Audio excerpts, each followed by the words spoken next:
Kilt thread, with a nurse who had nursed soldiers and spies alike, and who could tell by the way a patient's breath hitched, when the memory of fear was too thick to swallow. Two threads ran through their days, the thread of Rose Greenhow's life, the socialite, the spy, the woman who navigated a maze of whores and generals and lovers and enemies with a grace that looked almost like dancing, and the thread of the myth they pursued with careful, relentless hands. The myth was not only a tale about a dress and gold, it was a shadow cast by the war's fever on a river that never slept, a river that caught the sound of a drowning, as if the water itself had opinions on who deserved to live and who deserved to drown in the weight of their own choices. One evening, under a sky bruised purple with the memory of a cannon's echo, Mira and Alaric found themselves in a narrow alley near the river's edge, following a lead that felt less like a clue and more like a current pressing them toward the edge of a truth they had not yet dared to name. A street vendor sold tea in chipped porcelain cups, the steam curling into the air and catching on the lamp's glass like little silver snakes. The scent of roasted beans mixed with damp wood, a memory of long winters that had survived the war in the city's bones. "Listen," Mira said, her voice pitched low so it would not carry beyond the alley's walls. "I found a reference in the diary to a drowning near a ferry landing. The pages describe a dress, a seam, and a sum." Alaric cupped a hand around his cup, listening to the hiss and crackle of the steam. "Our dress, a seam, and money, that's our pattern," he said, voice tight with the thrill of recognition. "The dress is the surface. The seam is the line where the truth runs, and the money, the gold, binds the current to the bedrock beneath." The word drowning hovered between them like a waking memory, and the river's breath rose in a sigh that smelled of rain and rust. The next morning brought a storm that felt older than the city, an old fever of wind and water. The river's mood changed with the weather's mood. It pressed against the embankments with a stubborn, almost obstinate force, as if demanding the residents to acknowledge the history that lay beneath its surface. The storm drained into the city's seams, and with the rain came a whisper in Mira's ears. A voice that was not hers and not anyone else's, an echo of a woman's laugh that had not yet learned to sound old. In the archive, the diary's pages turned by themselves, as if an invisible hand guided Mira to the moment when the story would declare its own face. The lines in the diary spoke of a journey, a ship and a river. The ship's name was not legible in the ink, but swam into the margins as if a fog had rolled across the page and left only a silhouette behind. "Look at this," Alaric said one afternoon, his breath fogging the frost on the window. He held a letter whose seal had been broken and resealed, a letter that described a decision made in a hurry, a moment of resolve that moved a woman toward the edge of a boat and toward the unknown. The letter's ink still smelled faintly of lemon oil and cigarette ash. "The ship's manifest," Mira murmured, tracing the letter with a nail. "The route, the date, the companion vessels, and the dress, the gold. All of it fits the ledger's cadence." She turned the page and found another note, a short slap of a line scrawled in a handwriting that did not belong to the diary but belonged to the ledger's margins. A reminder, a warning, a dare. "Do not misread the river's weight," it read. "The weight can drown you before the breath arrives." The sea's voice, indifferent, ancient, and wry, seemed to answer from beyond the window, though there was no sea within the city's walls. The storm on the river had a mind of its own. And in the mind of the storm there rode a memory the two historians could not quite escape. The story's core, the line that had haunted the page since the very first day they opened the box. In the fourth week, after the storm's memory began to fade into a thin, persistent drizzle, Mira and Alaric prepared to pursue the final thread, the dress's gold, its seam, and the drowning's moment. They hired a river guide, a man named Kestrel, a veteran of the river who could read its moods as easily as he could read the lines in a child's handwriting. Kestrel wore boots that had traveled more miles of water than most ships, and he spoke in short, salt-licked phrases that felt like knots tying the night together. "River tells its truths in echo," he told Mira as they stood on the bank at dusk. "The river's surface a torn blanket of copper and grey. A dress and gold. That's a lure for a current. What you pull out is what the current lets go of." Mira considered this, the memory of the dress's gold glimmering in the ledger's margins, a weight that did not belong to the present. She asked him to take them to a place where the amwidillo water ran clear enough to see what was hidden beneath the surface in a way that a ledger never could. The journey took them to a small cove where the river's current curled around a rusting anchor and a block of stone that the locals claimed as a boundary between the living and the memory of the drowned. The anchor's iron scent mingled with the damp air, and the water's reflection lay over the rocks like a broken mirror. Kestrel lowered a diver into the water. Mira and Alaric stood on the bank, their hearts punching in their chests with the tempo of a drum. The world grew sounds, the hiss of rain on a tin roof somewhere, the soft thunk of a boat's hull, the distant clack of a horse's hooves on a cobbled street, and the muffled, rippling laughter of the river, as if it knew the joke it was about to tell. The diver surfaced after a tense stretch of minutes that stretched like hours.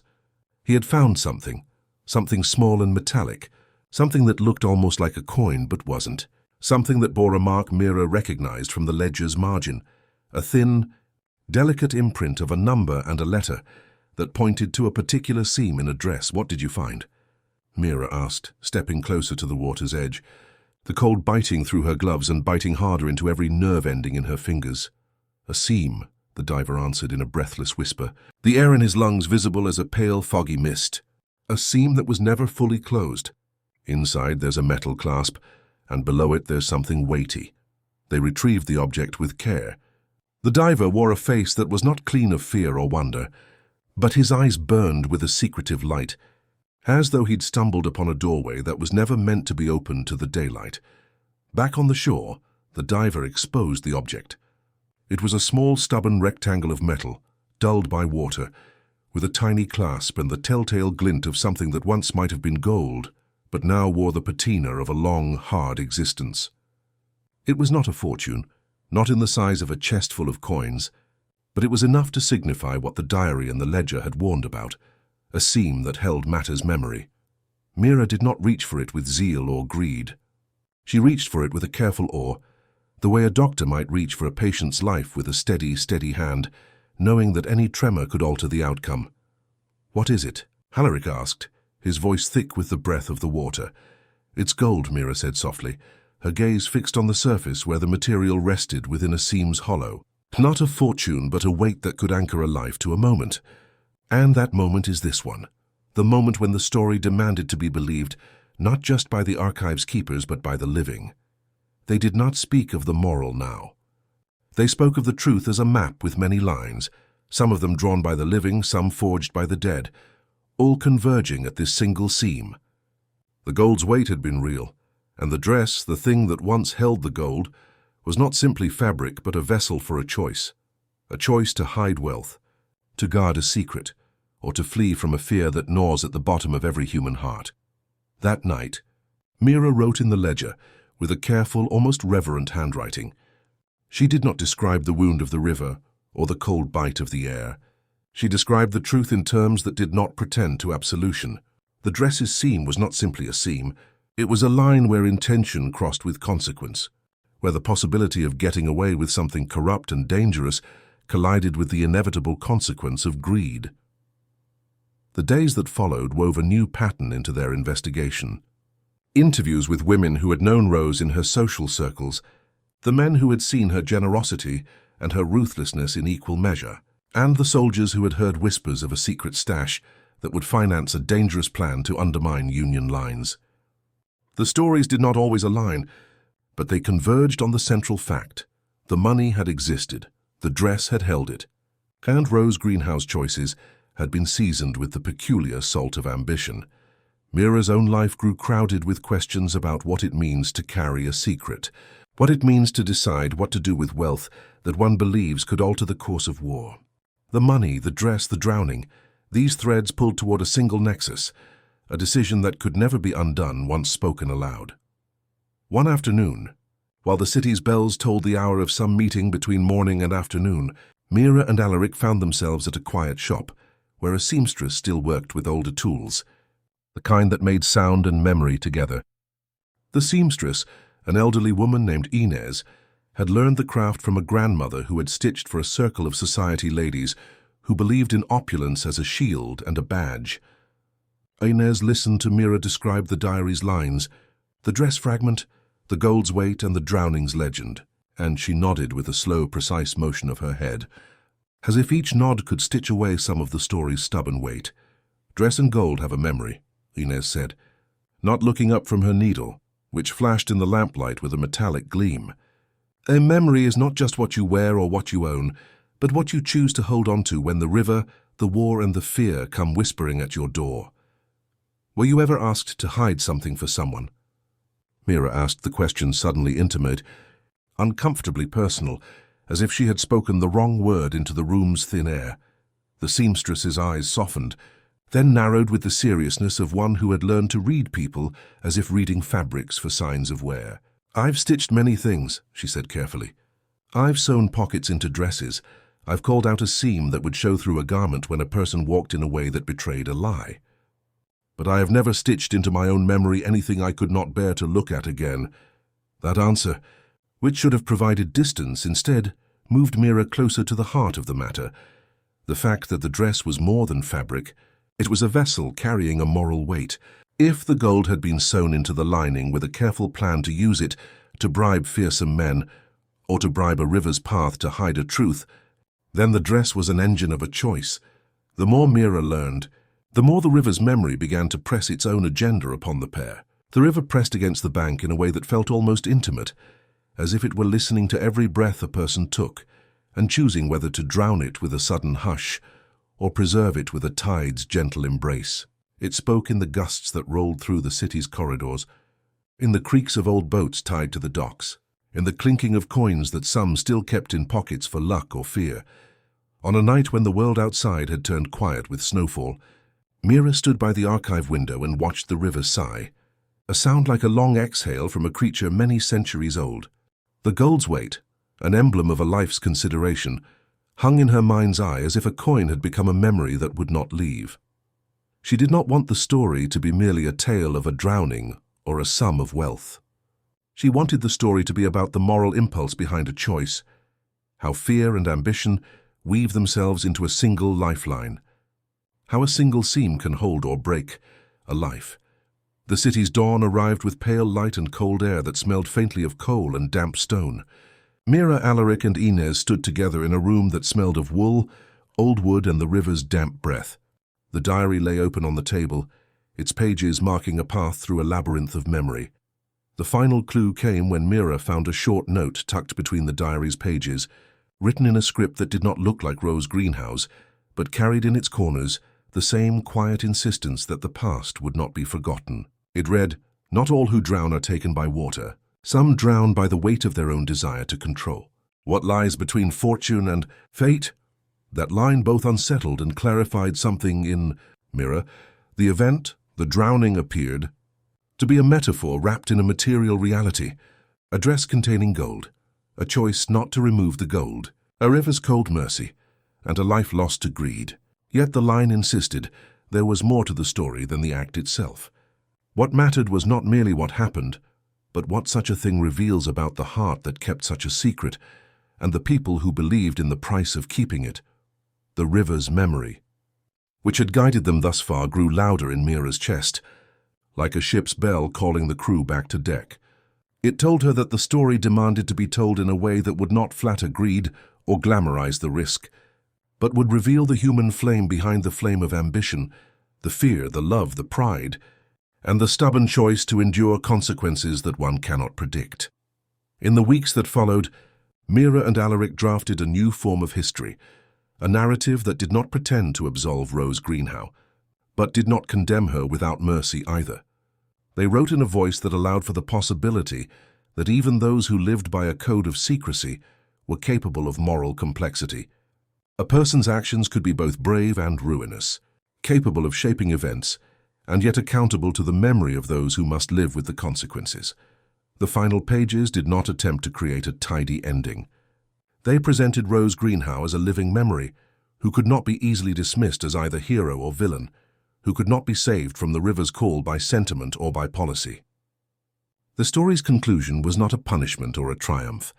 It was an invitation to readers to listen to the river, to hear what it has to teach about desire and consequence, and to consider what we do with wealth when the world's fate seems to depend on it, on a night when the city's lamps burned like pale amber coins and the river kept its own counsel. Mira visited the box one last time. She removed the dress fragment carefully, as if handling a fragile wing. The gold's color seemed to shift in the lamplight, a tiny sun trapped within the fabric, a stubborn glow that refused to surrender to the darkness. She laid the fragment back into the box and replaced the bundle of papers with a new sheet on which she wrote, "A note to future curators, to future readers, to future listeners who would come to the archives seeking the same truth she had sought." The note was simple, but it carried with it the weight of responsibility. To tell a story that honors memory and refuses to sensationalize it. To present a life's memory with honesty and compassion, without exploiting the tragedy of the drowning for entertainment. As Mira closed the box, she felt the room settle around her, the archive's old stones whispering as if to say, "You have done what you could to bring light to a shadow." The river's breath came through the window, a cool, salty sigh that spoke in a language of currents and undertows, of all the lives that had touched this particular moment and had moved on to other currents and days. The final piece, when it went out into the world, did not say that the drowning was the sole truth, nor did it pretend to wipe away the war's terrible cost. It offered a map, one that traced the seam in a dress and the river's weight, the gold's hush and the choice that would never again be erased from history's memory. It was not a verdict, but a doorway, inviting readers to step through and ask their own questions of what greed costs, what courage costs, and what love costs. How these forces can turn a person into a legend, and how legends can turn back into human beings with flaws, hopes, and years of consequences to bear. The city continued to move on, as cities do with their trains and their markets and their weather. The river kept its quiet patience, cutting its own path through the marsh and the stone, shaping itself around the people who tried to read its waters. And Mira Calder, with her unique cadence of caution and curiosity, carried the memory forward, not as a weapon to wield, but as a signpost to guide others toward the truth that lies beyond a dress's seam and beyond a sum of gold amounting to $2,000.